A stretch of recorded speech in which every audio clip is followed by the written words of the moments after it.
Good morning and good afternoon. Welcome to another episode of Before Coffee. It is Good Tuesday, so I hope you're ready for some good news about what's going on last week and this week, because I have some great tearful kickers that will make you have hope in humanity or something. If you don't already have hope in humanity. Let's go ahead and cover our headlines. Today on Before Coffee, UK girl's hearing restored after groundbreaking gene therapy. Newsday, America is in the midst of a startup boom. And coming out of Iceland, what is direct air capture, and is it a global warming solution or a dangerous distraction? And the Key Bridge final support is blown up as they continue the cleanup in Baltimore. It's very moving. Music therapy sessions for dementia get support across city in UK first. Those stories and more, which is National Dance Like a Chicken Day. May 14th, 2024 on Before Coffee.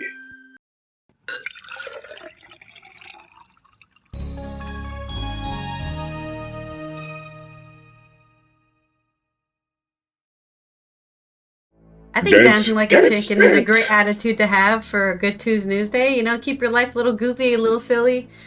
Because it's not all serious and doom and gloom out there. Sometimes there's good stuff happening and sometimes there's nothing happening. And you know, sometimes neutral is pretty good.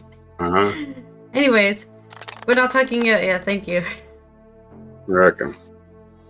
We're not talking about neutrality yet, though. Because first let's talk about the 18-month-old British girl who was born completely deaf, who is believed to be the youngest person to have their hearing restored after undergoing groundbreaking new gene therapy. This is on The Hindu, coming from AFP. Several medical teams around the world, including in China and the United States, have been trialing similar treatments, with good results for hereditary deafness that focuses on a rare genetic mutation. A UK ear surgeon, Manohar Bond, said the toddler, Opal, was the first person in the world to receive therapy developed by US biotech firm Regeneron. Yeah, that makes sense. Regeneron. And the youngest globally that's been done to date, as far as we know. Opal was treated in Addenbrooke's Hospital in Cambridge, part of Cambridge University's Hospital NHS Foundation Trust in Eastern England. Bonds called the result of Opal's surgery spectacular. So close to normal hearing restoration, so we do hope it could be a potential cure. He said it came at the back of decades of work and marked a new era in the treatment of deafness. A little girl from Oxfordshire in south-central England has a genetic form of auditory neuropathy, which is caused by the disruption of nerve impulses traveling from the inner ear to the brain. Auditory neuropathy can be caused by a fault in the OTOF gene, which is responsible for making protein called otophyllin, the enabler cells in the ear to communicate with the hearing nerve. Man, our bodies are so complicated, aren't they? To overcome the fault, the new era, gene therapy from Regeneron, delivers a working copy of the gene to the ear. Vance said the following surgery last September, Opal's hearing was now close to normal, with further improvement expected. A second child received the gene therapy in Cambridge with positive results seen 6 weeks after surgery. China has been working on targeting the same gene through Vance, though Vance said theirs uses a different technology and slightly different mode of delivery. Medics in the Philadelphia also have reported a good outcome with a type of gene therapy on an 11-year-old boy. Opal was the first person to take part in the gene therapy trial being carried out in Cambridge by Vance. The trial consists of 3 parts, with 3 deaf children, including Opal, receiving a low dose of gene therapy in 1 ear only. A different set of 3 children will get a high dose on one side. Then, if that shows to be safe, more children will receive a dose in both ears at the same time. Up to 18 youngsters from the UK, Spain, and the United States are being recruited to the trial and will be followed up in 5 years. Vance said the current treatment for auditory neuropathy was implants. My entire life, gene therapy has been 5 years away. Finally see something that actually worked in humans. It's quite spectacular. A bit awe-inspiring, really, he said. Yeah, I think this is great news for anybody who's kind of struggling with being deaf. I know there are people out there, I think there's like this famous kind of cult that wanted to create a deaf society where they just wanted deaf people and only deaf people. They kind of were ethnically segregating themselves because of their disability. I can't remember the whole story behind it, but it's good to hear that maybe deaf people won't be sucked into a weird deaf people cult, if it even still exists. And if they want to be cured, they have the option, if I'm sure they can afford it, because I don't think this is going to be a free gene therapy to anybody who has this neuropathy mutation. But anyways, I don't want to put a complete downer on the news. Congratulations to the 18-month-old British girl who got her hearing restored completely, and the 11-year-old who within 6 weeks could hear again. Okay, well, good news. Yeah. All right, here's some good news from America. A couple of short articles, and we'll round up some more good news later. America, this is from the Economist.com. America is in the midst of an extraordinary startup boom. Pearls, it is said, represent purity. They may soon stand for something else. Business dynamism. In Greenville, South Carolina, 2 locals have created earrings that look like jewels but contain a cluster of microelectronics to track body temperature, heart rate, and even the wearer's menstrual cycle. Incora Health was established in 2022. It plans to start selling its earrings, currently in clinical trials in a few months. We're first-time founders in a small city trying to change women's health care, and that's not lost on us, says Teresa Gavert, a co-founder. But the audacious young firm is part of a wave of startups that have been launched in America over the past few years. Many will fail, some will succeed. Together they suggest profound change is afoot. Although America has a deserved reputation as a country at the cutting edge of innovation, fueled by entrepreneurial vim, in recent years, some economists have worried that the reputation no longer holds true. Startups have formed a smaller and smaller portion of the business landscape. In 1982, some 38% of American firms were less than 5 years old. By 2018, 29% were that young. The share of Americans working for startups likewise fell. Silicon Valley sizzled with high-tech wizardry, but its giant companies hoarded the best researchers, leading the slower spread of new ideas throughout the countries. Researchers, including the Federal Reserve, pointed to the decline in dynamism as a cause for weaker productivity growth. So there's your good news out of the weaker productivity growth, I guess. And here's another short blurb, which is kind of reporting good news, but it's kind of the airline's reaction to a government rule being passed. The several major airlines today have sued the Transportation Department over new regulations mandating upfront disclosure of certain fees in a fight over rules the agency says could mean big savings for travelers. The lawsuit was filed on Friday at the U.S. Fifth Circuit Court of Appeals by industry trade group Airlines for America and the carriers including American Airlines, Delta Airlines, United Airlines, and JetBlue Airways. They claim the department overstepped its legal authority in issuing new requirements. But again, they're just, you guys got to stop charging fees that people don't understand is the point of the law. New requirements? You invent fees that don't exist, the fact that you can't make money on your own as an airline. That's why they're getting rid of it. That's why their Department of Transportation called your fees arbitrary. They call the rules arbitrary, their fees are arbitrary to begin with. I know, we're going to save your price on tickets. We're going to charge you a bag handling fee of $25. Really? It costs each of your guys $25 to handle one bag. Really? That's what it's costing you. Give me a break. Anyway, airlines and their fees. I guess we're on to your story. Yeah, I agree. I mean, the airline freaking charging you for every single thing is so crazy. And then they'll charge you for them overbooking you too, or something, right? Oh, sorry, we overbooked you. You're gonna have to buy a new ticket. I think you're gonna have to give me a ticket because you overbooked. That's not my problem. Well, that was just one of the rules passed by the Biden administration. I can give you a list of the rules if you want. I can do that real quick. List of No, rules. it's fine. No, I have can to do it. read on. No, well, among them is when they cancel your flight or whatever, they just gotta refund your money, right? Not, we'll book you another flight, give you a flight credit, or some shit like that. They'll run around and get you. That was one of the rules here. Dude, just give them their money back. They don't want to take your flight. They don't want to fly your airline. You're screwing them around. Give me some money. And other rules that they passed, which I guess we probably could have covered in good news, right? Huh? But it wasn't news today. It was news weeks and weeks ago. Yeah. I mean, I know the EU but has slipped rules through our cracks. against, I think flight delays. If your flight is delayed, you can actually contact, I don't know, the European Union flight coordinators, and you can say, hey, you owe me money for flight delays, because they do. There's an actual protection against flight delays. If your flight is delayed more than something hours, you can actually ask for monetary compensation. So, very interesting that there are rules. And of course, that your previous story about, I literally just forgot what it was about as I was going to talk about it.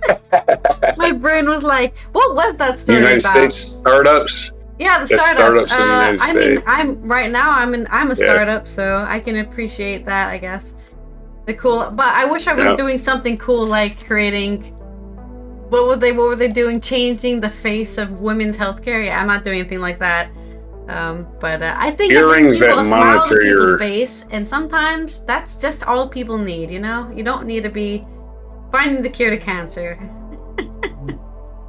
I hope not, anyways. But speaking of making the world a better place, here we go. We've got a transition there. This is from Daniel Mercer on ABC, Australian news. Iceland came up with a new carbon vacuum, but Daniel Mercer's wondering, is this an actual solution or a dangerous distraction?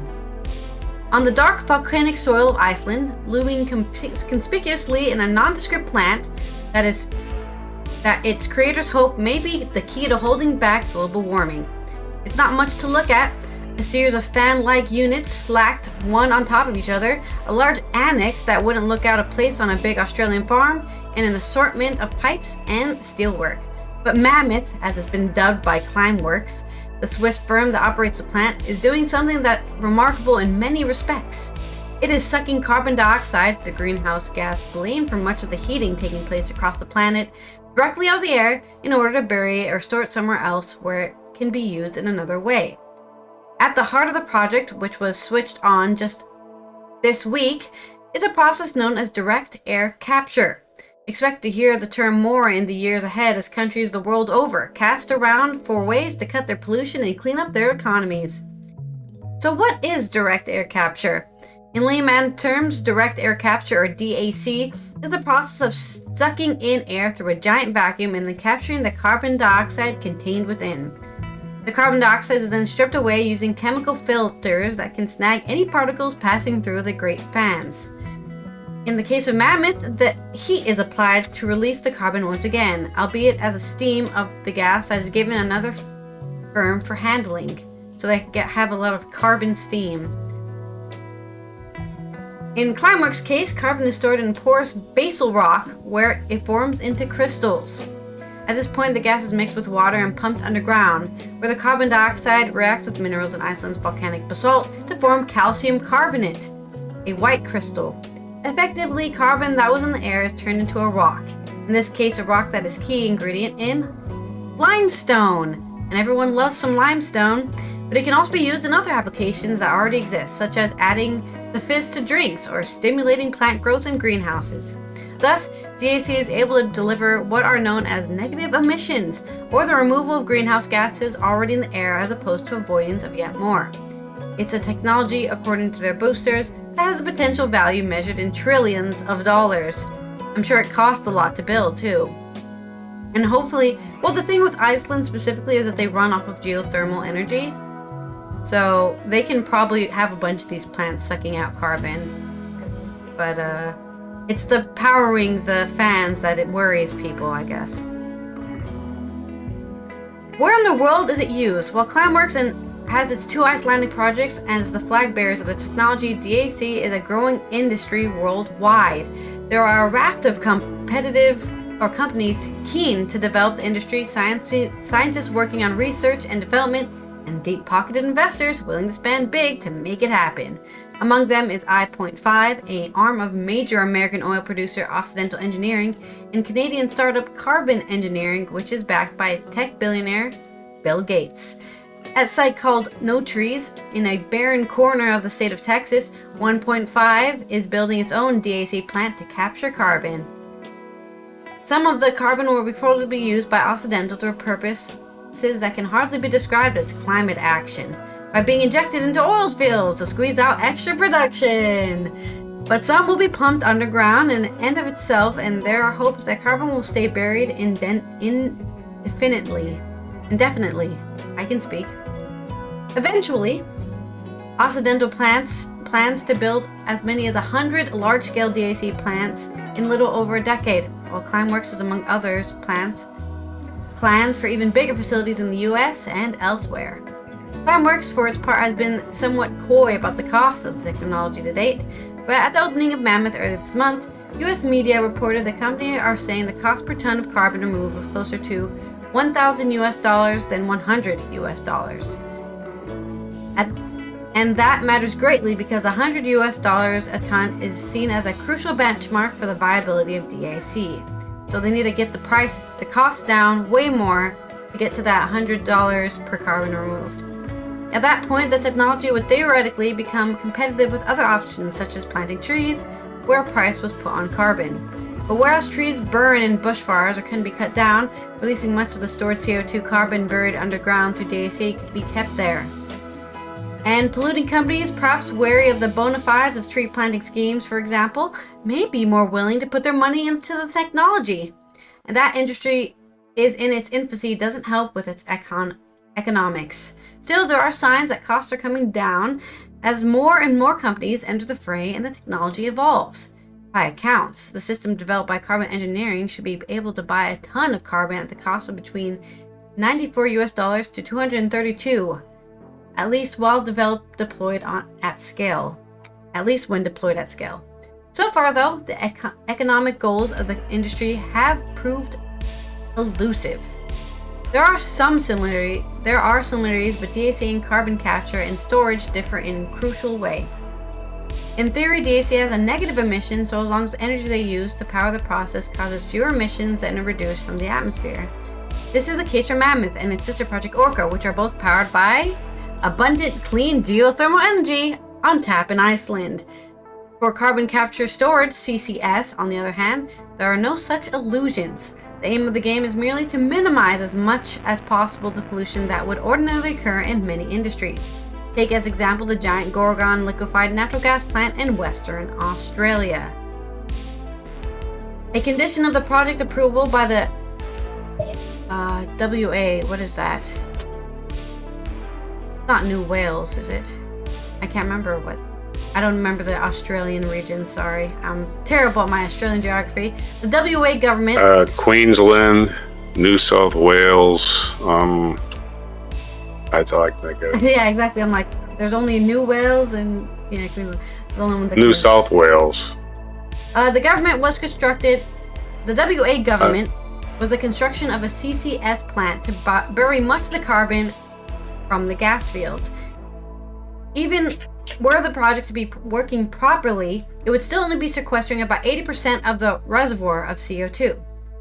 But the project isn't working as intended, and just 30% of the 5 million tons of CO2 it captured last financial year was injected underground. So, where did the other 70-ish% go? Back in the air, I guess. Then there's the matter of the carbon capture, utilization, and storage, or CCUS. As if another acronym was not needed already. This is the process of taking carbon and pumping it into oil and gas fields to extract greater volumes of fossil fuels. Climeworks, for the record, says it has nothing to do with fossil fuels. Given its minuscule current size, it's hard to see how the DAC industry can have any effect on the global warming at all. Despite its name and large size compared with other projects in operation, Mammoth will be able to pull just 36,000 tons of carbon from the atmosphere a year. and that's running flat out. Climeworks points out that such a reduction is equivalent to taking almost 8,000 gas-guzzling cars off the road. The company says it wants to be cutting 1 million tons of carbon from the atmosphere every year by the end of the decade. Occidental, meanwhile, says it's designing another plant for Texas that will have the capacity to remove 500,000 tons of carbon a year from the air. All these numbers and goals claims need to be seen in context, though.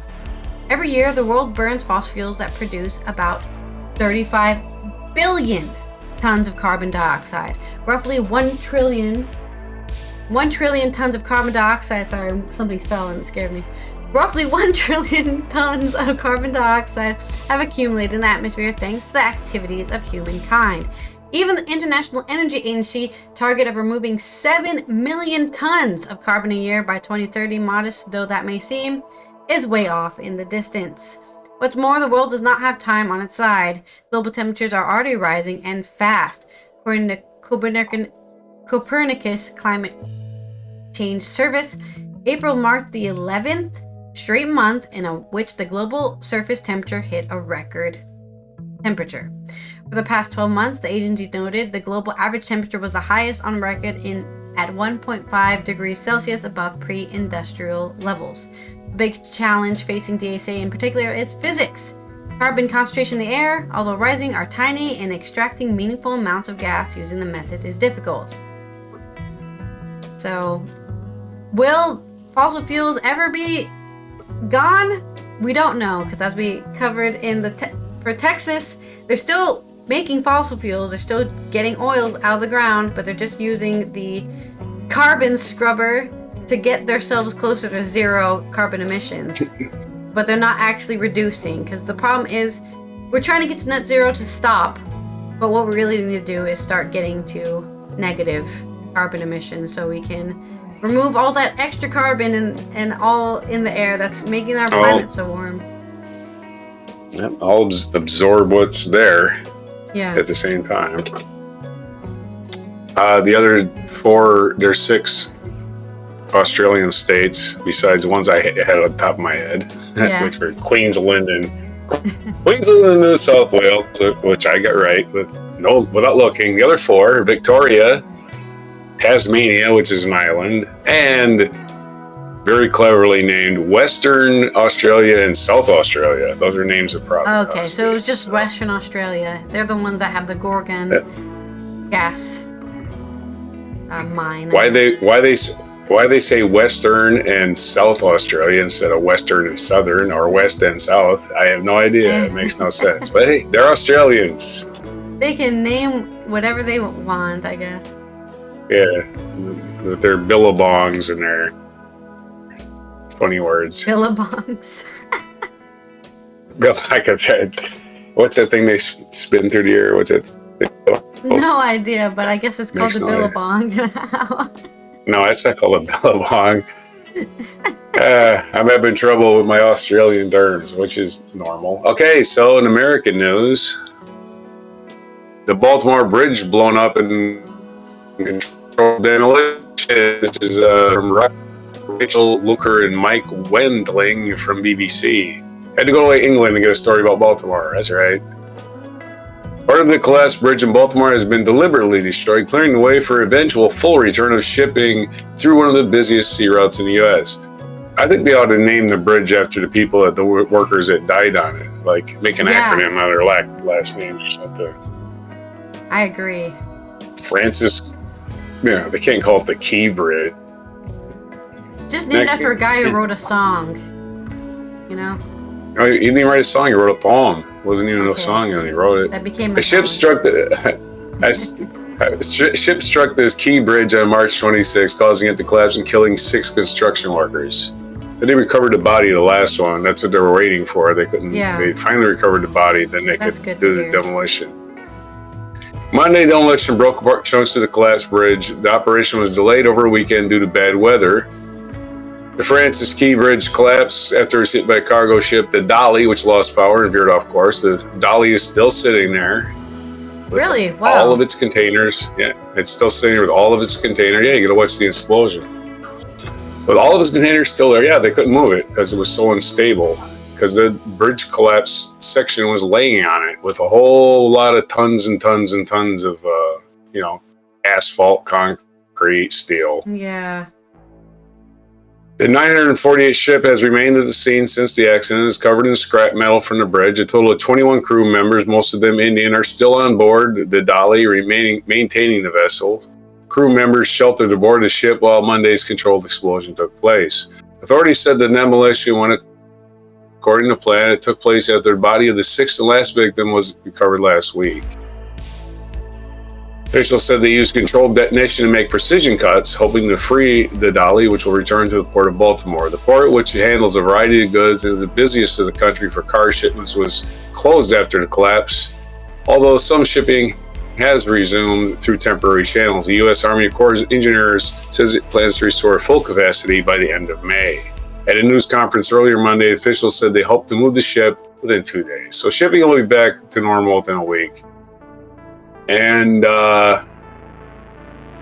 all the stuff that needs to be unloaded and loaded will get done, hopefully, and we'll clear up that mess. In good news, this is Good Tuesday News Day after all. This is from Andy Corbally of the Good News Network. Locals finally saved the Yosemite of the South America after a decade-long battle with industrialists who owned it. Industrialists are going to develop a big national park. You're probably going to drill for some rare earth mineral you can find just about anywhere, right? A wonderful story comes to us now from Patagonia, where a valley of towering granite cliffs and rare species was saved from development by activists. It is a story that North America saw many times during the birth of the conservation movements with groups like the Sierra Club and Yosemite, but this story regards Cochamo Valley, also known as the Yosemite of South America.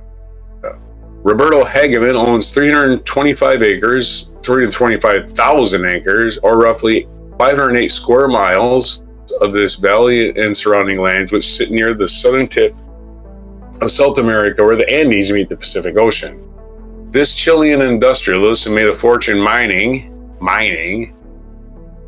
that's a dangerous guy, and real estate, managed to do what many very rich people had deemed too difficult: buy up all of this area from small ranching families. The feat involved over 200 land deed transactions.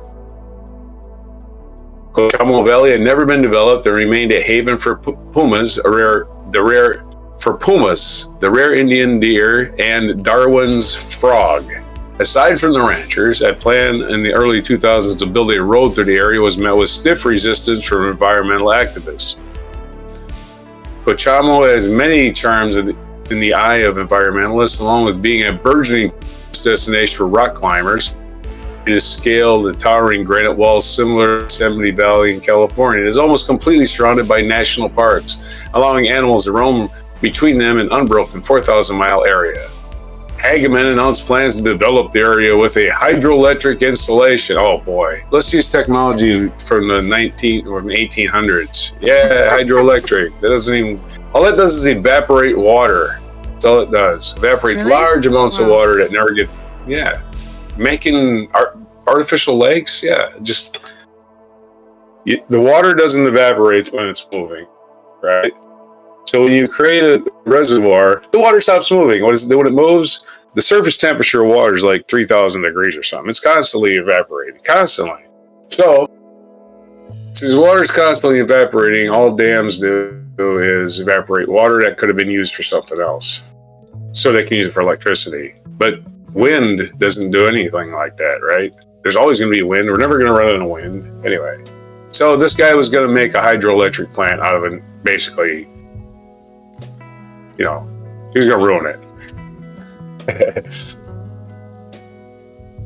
Hageman plans to develop areas with hydraulic installation, a network of power lines, and 39 miles of roads. The ink on the announcement had hardly dried when activists rose up against it, led, as the New York Times reports, by Pablo Condesa, a self-described hippie and longtime wilderness guide.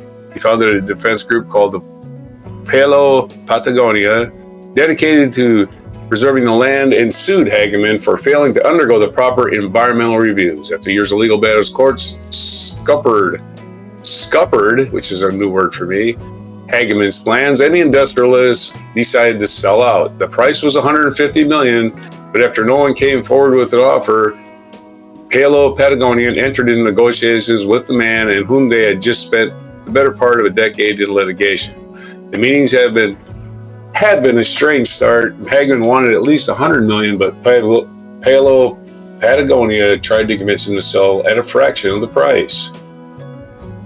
Due to this meeting, a long process of mutual knowledge and respectful dialogue began that allowed us to reach a mutual understanding and respect beyond our differences, Mr. Hageman told the Times. The deal was concluded for $63 million, and Palo Patagonia was given 3 years to come up with the cash, $30 million of which has already been raised by Freja Foundation and the Weiss Foundation. Several large philanthropic entities have been aware of the valley and its importance, but considered the task of buying up all the individual ranch land too complex. Now that one solitary check is needed to be signed, one imagines they'll jump at a chance.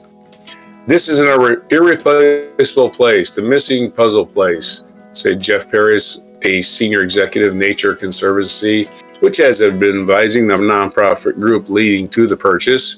Had it been developed, it would have been bifurcated a bunch of protected areas. Many of the most beautiful places in the United States were saved from development because of actions of one or a few committed people who were at the right place at the right time. Pablo Condesa certainly fulfilled that role for his country, the continent of South America, and the world beyond. Hats off to you, Pablo, for saving wilderness from development. We can always find more ways to get power. We don't need hydroelectric. It's a waste of resources. They're taking out hydroelectric dams all over the United States. I mean, they're just not taking them out. They're shutting them down, diverting the water, and then blowing them up because they're inefficient and they just evaporate water. They're actually blowing them up? Wow, that's crazy. Man, they've blown up quite a few of them in Oregon. I mean, huge explosions, just enough to, And then they're letting the in some places they're letting the beavers build their own dams, and those actually benefit the landscape instead of our dams, which are basically huge reclamation projects where you build 7,000 roads and huge mining equipment, things brought in to bore holes and big holes, and just generally destroying everything around it just to make a wall in the river. Anyway, on to your story. This is so interesting that I think too many people. I think people have a good idea about creating power out of water, but they're just doing it wrong, right? Yeah. They're trying to process the water when what you really need to do is you need to put a bunch of buoys in a coast somewhere, and then you'll generate kinetic energy from the moon. Basically, the tides will do it for you. You don't even have to do anything else. You just have to create a water safe environment so that I guess your electronics don't get corroded, and then just leave them out there and they go woo in the waves. Easy. Kinetic energy. I don't know why more people aren't investing in that, but maybe I'll do it. I'm gonna make the wave company. Anyways. There you go. Let's go ahead and talk about some more great moving news about people when it comes to music therapy and dementia. Now, I've known about this for a very long time. I think it's probably hit the news stories maybe 3 years ago, even maybe even earlier than that. But I always ask people who are getting older, just in case you have dementia, what's your favorite song from your childhood? Because it can actually return you back to a state of mind where you were back that young again, I guess. But yes, music therapy. This is coming off of Your News Culture by John Walfitz. Manchester Orchestra has joined forces with universities and the healthcare system to roll out a program of dementia music therapy sessions across the city. In the beautiful restored main hall of the Gorton Monastery in Manchester, a man in a wheelchair starts singing Danny Boy. The man has dementia and is part of a weekly group that gives people living with debilitating illness support through musical workshops. The man's voice is beautiful. Timid at first, the supportive atmosphere brings him out of his shell until his deep tones echo across the monastery. The workshop is part of the Music in Mind, a program that's been run by the Manchester Camerata in Gorton for 12 years and is about to be rolled out for every borough in the greater Manchester area. Manchester leading the charge in dementia care here, in the UK at least. It's part of a new initiative to research to help music. It's part of a new initiative to research the help music can bring people with dementia. Over £1 million, or 1.6 million euros, in funding has been allocated to the 3-year program, which brings together the Manchester Camerata with Alzheimer's Society, the University of Manchester, the Greater Manchester Combined Authority, and NHS Greater Manchester. The initiative is a UK first and pioneers a Centre of Excellence for Music and Dementia hosted by Manchester Camerata. Over 9,400,000 people in the UK have dementia, with the condition affecting 1 in 11 people over the age of 65. Alongside the social and personal impact on those with dementia, this all comes at a great cost to the country. The annual cost of dementia care in the UK is over £34 billion. Through 2 programs, Music in Mind and Singing for the Brain, people with dementia are encouraged to take part in musical activities with help of 300 musical champions, who will be trained to support over 1,000 people living with the condition in Manchester. Thanks to the huge funding allocation, the service will be free from anyone in the area who wants to use it. And the hope is that, through the research that the University of Manchester will conduct alongside the workshops, the program could be rolled out to an even larger group. This is about truly transforming our healthcare system, Charlotte Osborne-Ford, CEO of the National Power of Music Fund, explained at a press launch of the program. The current ways of working are not working well, she says, noting high levels of isolation, loneliness, and poor mental health in communities affected by dementia. Yeah, a lot of people just put them in a room somewhere and then, visit them once a day, make sure they're good, and just don't do anything with them, right? I actually recently watched somebody react to the movie Coco, and Coco has a character who's suffering by dementia, and the ending is basically that whole kind of idea. He starts playing the song her father used to play her, and then she goes, "Papa," and she remembers everything, even though she's like this 86-year-old, sitting in a chair just doing this all day, So, music is amazing and a miracle in itself.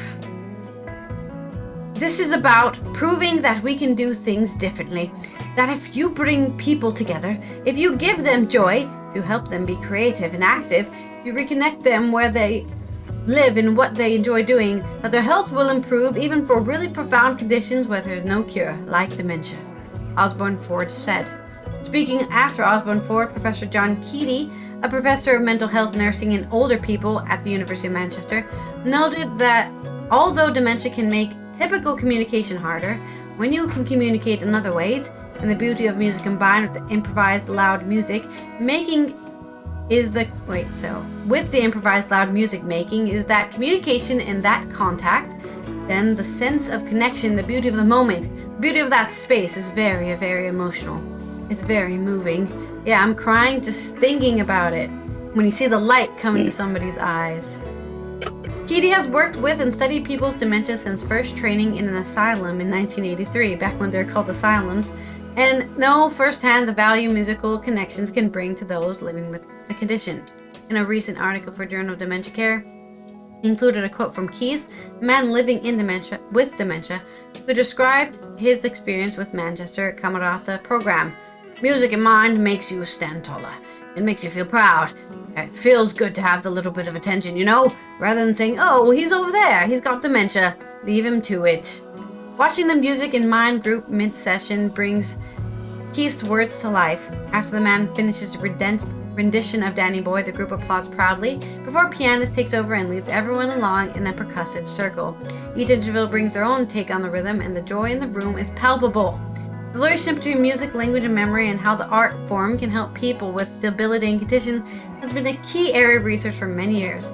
For lay audiences, neurologist Oliver Sacks wrote about his experience observing the regenerative power of music on those affected by dementia in his book, Musicphilia. At the Camerata, principal flautist Amina Hussein joined the Music in Mind program when it first started 12 years ago. She has since qualified in music therapy and is now the residential musical therapist for the orchestra. Through the workshop, she witnessed firsthand what difference it can make for people living with dementia. Sometimes people who were reluctant to come to sessions because it's a huge physical effort or they're just having a bad turn, can completely turn around during the workshop. By the end of the session, there's a different motivation and different light about the people, which is lovely, Hussein says. And then there's lots of smaller details that happen within the session as well, Hussein continues, describing how people respond to the music. People will express themselves how they wish. They might manifest itself in a particular rhythm or a particular couple of notes that they like, or a particular pattern or a particular song. One of our aims would be to see how we can extend that and expand that experience. Sometimes the sessions can reveal a person's musical interests that others in the group were unaware of. Maybe it's the main man's soloing Danny Bohr and another person's penchant for a specific instrument, or it can be a newfound curiosity. No musical experience is required to take part. We try to encourage those moments of people taking risks because you're in a safe space to do that. There's nothing terribly going to happen.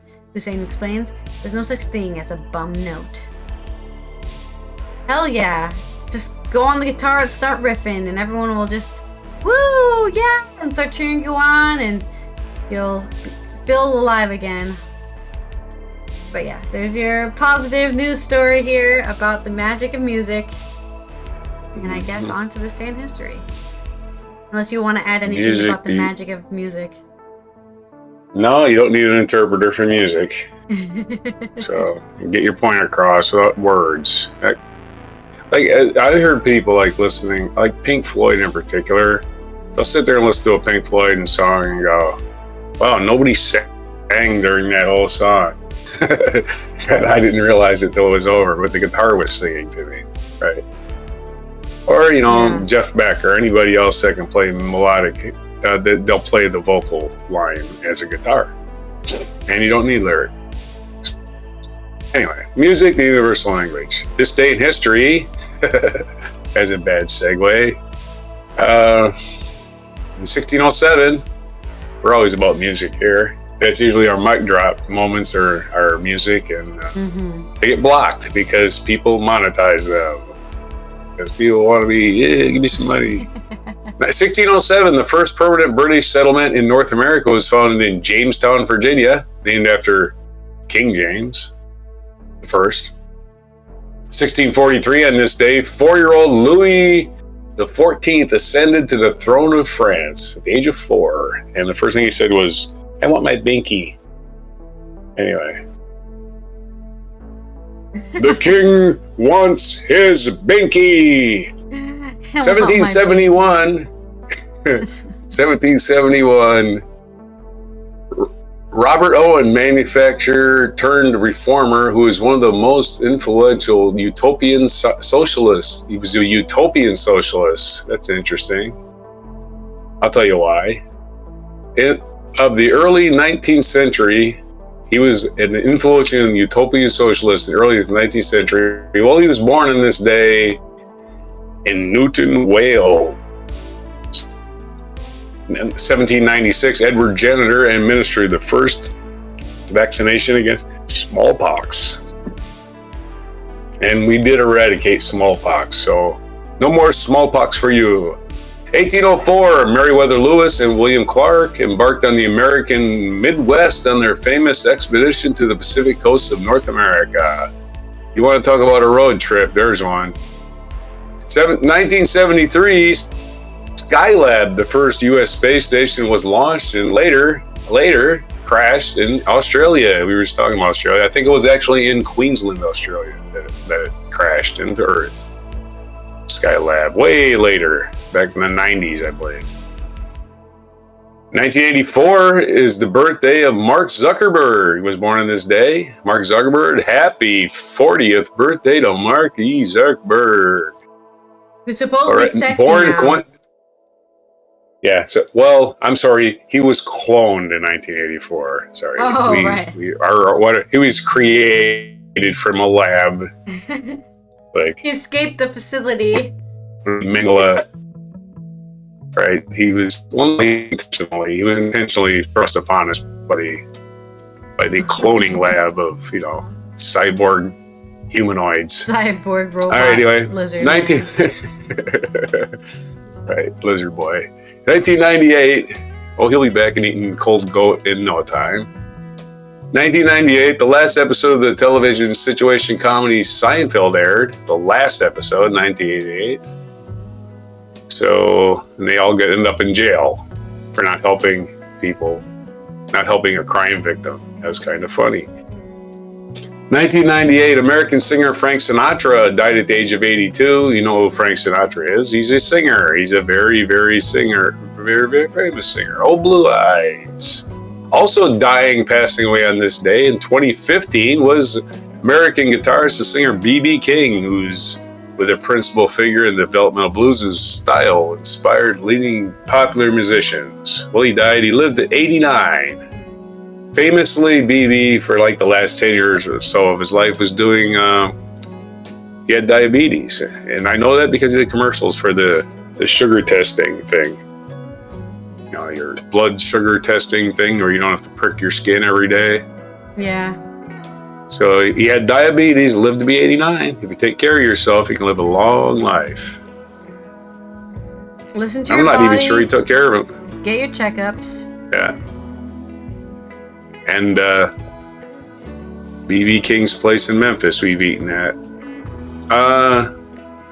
George Lucas's birthday today. He was born in 1944. Did you know that? Our featured event. Yeah, happy birthday, George Lucas. Creator of Star Wars and American Graffiti and a bunch of other movies. This also a featured event in 1948, Declaration of Israel's statehood on this day in 1948, just before the expiry of the British mandate in Palestine. David Ben-Gurion and the Jewish People's Council proclaimed the establishment of the State of Israel, precipitating the first Arab-Israeli war. Boy, I'm glad they got that over with, huh? Peace broke out immediately. Oh yeah. Our feature biography, Margaret of Valois, Queen Consort of Navarre, who was born this day, May 14th, 1553 in Saint-Germain-en-Laye, France, Saint-Germain. And she died in Paris in 1615 at the age of 61. Other birthdays today, we mentioned the Utopia guy. It's David Byrne's birthday, who had this touring thing called American Utopia. So I thought that was kind of coincidental. It's David Byrne's birthday. Lead singer and main songwriter of the Talking Heads. Scottish-born musician. You didn't know he was born in Scotland, did you? Maybe you did. He was born in the same 1952. Also born on the exact same day, Robert Zemeckis, director, actor, screenwriter. Pretty sure he did Forrest Gump. That was his big film. Kate Blanchett's birthday also. She was born in 1969, and along with Mark Zuckerberg and all these other folks. Happy birthday! And what day is it otherwise? It is National Dance Like a Chicken Day. So you do a little chicken dance thing, and you play some, play that polka music. Oh yeah. All about music making communication easier, and it's so much easier if you do a chicken dance. Yep. If you're doing a chicken dance, just try stopping anybody else from doing a chicken dance. It won't happen. It'll break out. It's National Chicken Dance Day. Get it done. National Underground America Day. I guess this is for everybody that wants to live in their bomb shelter. Hey, mole people, have a nice life. National Buttermilk Biscuit Day. If you're in your underground shelter waiting for the apocalypse, which I have no idea why you would do that with your life. But whatever. Do you, as they say, as the kids say. So if you're in your underground shelter, at least have some buttermilk biscuits and do a chicken dance. And it's National Decency Day also, so have the decency to stay in your underground shelter. I don't want to hear about your, oh, I've got this food that was made 7 years ago and I'm going to eat it if the shit ever hits the fan. Okay, way to go, buddy. Good luck. Yeah, you're a happy guy. You know what I do with those ads? I get those ads for the survival food, and I'm like, I even complain about them. I don't want to see this crap. These people are ripping people off. Buy our old food that we can't get rid of. I just don't think there's a lot of money in this, if you think about it logically, but people don't think logically. They panic. Oh my God, all hell's breaking loose. I gotta go into hiding. I'm like, what hell is breaking loose? What am I missing? Am I missing something? Going into hiding is not going to get rid of the greenhouse effect, for instance. So I don't know what you're hiding from. Yeah, people aren't going to come and get your shit. It's not really a positive mindset to think that the world could end at any moment. You know? Yeah, those are your big startups. A lot of those patriot, let's get ready for apocalypse companies selling stuff that panicky white people buy. So there's your news for today, which is May 14th, 2024, on Before the Chicken Dance. Before the Chicken Dance. All right, let's all do our chicken dances as we're closing out here. Ally from the Netherlands here, just flapping my arms. Tomorrow will be wacky with Wednesday. We're starting early, I guess, today. So we'll cover all the weird and wacky news that we have found this past week, and even on Wednesday itself. Don't forget to subscribe to the YouTube channel, give us a like, turn that notification bell on so you can see whenever we go live, and of course, comment down below any news stories you think we should talk about on the show, because we do take suggestions. Okay, here is, of course, your mic drop moment.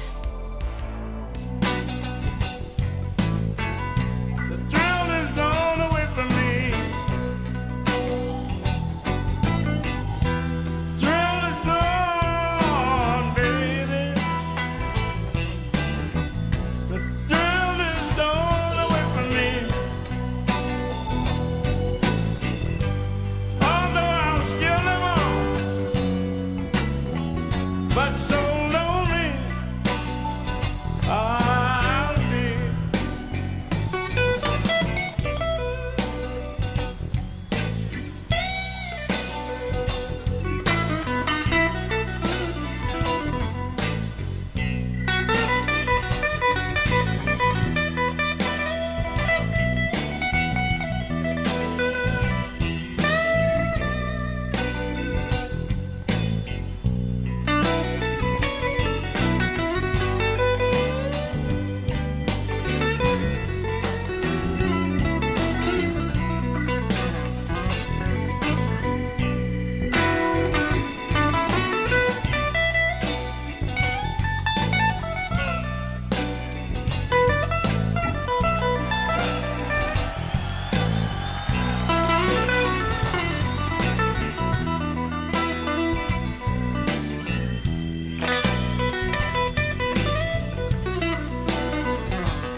Be sure to hit the like, subscribe, and notify buttons, and follow our other channels, Toxic Alley, History of Gravy, and Scratchy Old Records.